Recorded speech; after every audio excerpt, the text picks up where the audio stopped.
SSAS pensions and commercial property, the basics. So today I just wanted to talk you through a few bits and pieces I've learned recently about SSAS pensions and investing in commercial property through them. So I'm not a tax advisor or a legal advisor in any way. This is just me sharing my learnings on the topic. If you are looking to set up a SSAS, please do your own research and due diligence. So in essence, if you're going to set up a pension, you can have a scheme with your employer where you can do salary contributions into your pension, and sometimes the employer will also make contributions into your pension for you as well. Now that's linked to your employer, and typically there's very limited amount of things you can invest in, typically certain types of funds, stocks and shares, etc. Now, if you want to take a bit more control over your investments in your pensions, what you can do is set something up called a SIPP. That's probably the first step. Now, what a SIPP does is it allows you to basically control what you invest in. So you can basically set something up with someone like Hargreaves Lansdown, and you can then invest in stocks and shares, individual funds as well, and you have a lot more control over your investments there. Second stage is if you want to look at investing in a SSAS and setting up a SSAS. So what a SSAS is it's typically a pension trust which you move your pension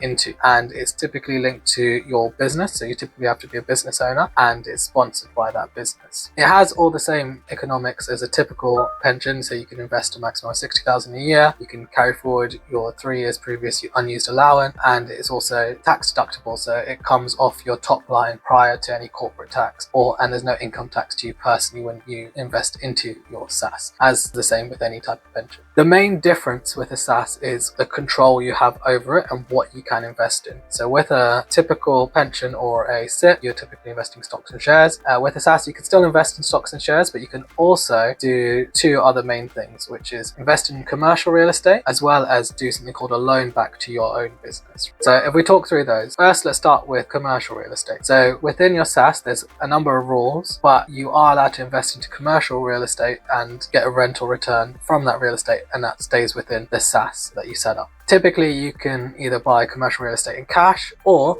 you can actually get lending within your SSAS. Typically, it's at a maximum of 50% off the overall value of your SSAS. So let's say if you had a SSAS that was valued at £100,000, typically you could get lending of £50,000 and buy a property for, say, £150,000 in that scenario.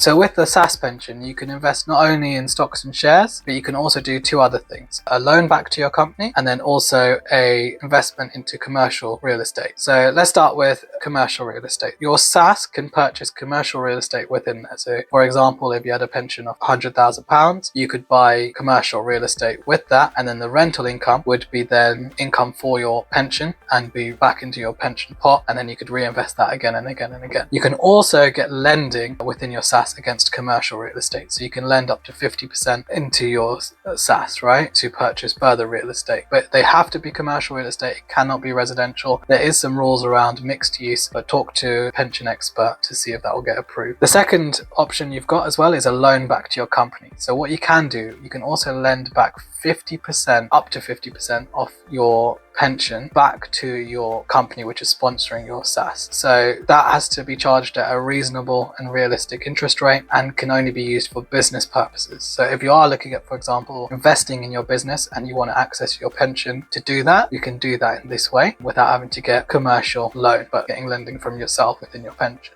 It must be secured, so you must have a commercial asset that secures the loan. This can be an asset held within your company or in your personal name. It just needs to be some collateral that SSAS pension in theory could claim upon should you not repay the loan. So there's a lot of nuances around SSAS, right? So you can obviously invest in different ways through your SSAS. However, there is a fee for setting up the SSAS, and you do lose some control over your pension. So for example, when you set up your SSAS, there's a setup fee, normally a few £1,000s depending on the size of your SSAS. Then there's an annual fee for running your SSAS. So you will have to have a company which looks after your SSAS for you, because it counts as similar to like a trust. You need someone who basically runs that SSAS for you, and then you apply to them to make the changes within the SSAS, for example, investments in different assets or real estate, etc. That typically costs a few £1,000s a year as well. It does differ depending on the size of your pension and the company as well that you use. You also do lose a little bit of control because whilst your SSAS pension, it's in trust, and so therefore that means that the company you use makes the final decision in accordance with what's best for your SSAS, as well as what's in line with regulation on what you can and cannot invest in. SSAS is a very tax efficient pension because because it does also sit outside your estate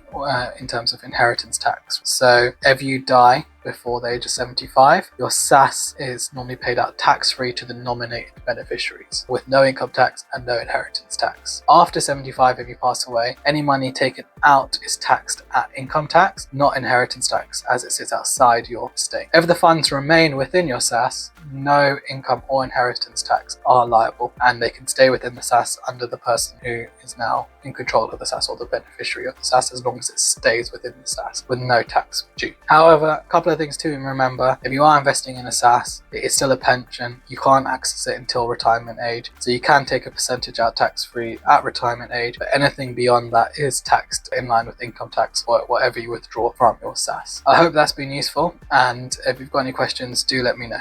Thanks.